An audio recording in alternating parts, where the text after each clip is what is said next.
Welcome to JH. In this tutorial, I will demonstrate how to enable the Open to Work feature on your LinkedIn profile. To begin the process, navigate to your profile picture in the top menu and click on View Profile. Once you are on your personal page, locate and click the blue button labeled Open to, then select the Finding a New Job option.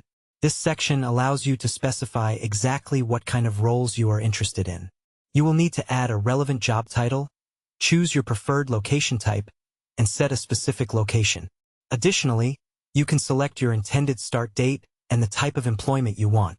You also have the option to make the status visible to all LinkedIn members or restrict it to recruiters only.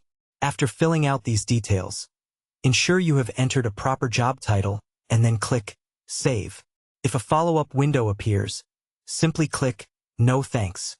You can now see that the Open to Work frame has been successfully added to your profile. If this video was helpful, please consider liking and subscribing. I will see you in the next tutorial.